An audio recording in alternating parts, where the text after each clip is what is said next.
Sa mapagpalang pagmamahal, welcome to our 365 daily devotion of Jose Alexander Yones from Batch 3. At ang topic po lang talakayin natin ngayon ay let's talk about kung posible yung makasundo.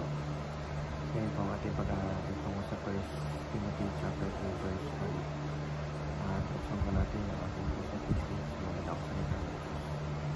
Ito sabi dito na, for there is one God and one mediator between God and man, the man Christ Jesus.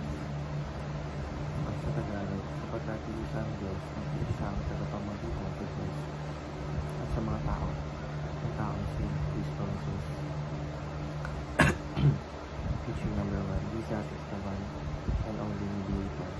Ayon sa verse, malinaw na sinasabi ng Biblia na isang Diyos at isang tagapamagitan sa Diyos at sa mga tao, ang taong si Kristo Jesus. Ibig sabihin na sino man ang mga santo, ang ano mga religious leader ang maaaring tumayo sa panggitan ng Diyos at tao kundi si Jesus lamang.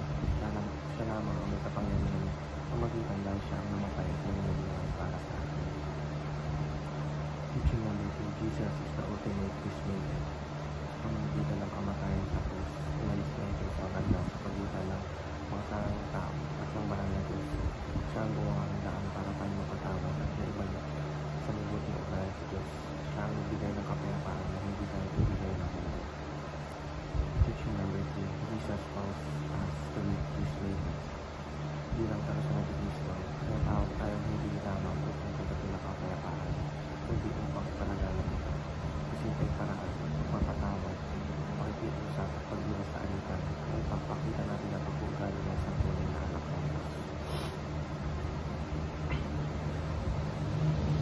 Devotion number 1, proclaiming Jesus as our soul mediator. Sa panahon ngayon, maraming may paniniwala ang nagsasabi na ibang paraan upang makalapit sa Diyos. Bilang mga Kristiyano, tungkulin natin ginagawa na sa Jesus lamang ang daan, katapangalan at pinuhan.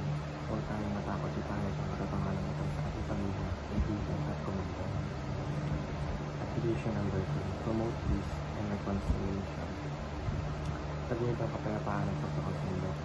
Sa ating paaralan, bahay at simbahan, dami tayong pagkakataong maging tagapagmayapa.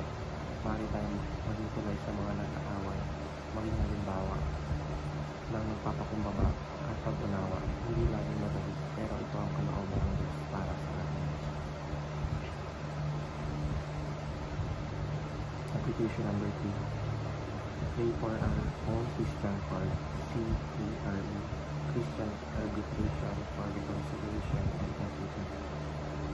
Ang CARE, Christian Arbitration for Reconciliation and Equity, ay isang paanyaya sa mga Kristiyano na maging bahagi ng solusyon. Sa panahon na kapitan o hindi pagkakaunawaan, kailangan natin ng tagapamagitan na may malasakit ng katuwiran at may pananampalataya. Yun lamang po ang aking devotion.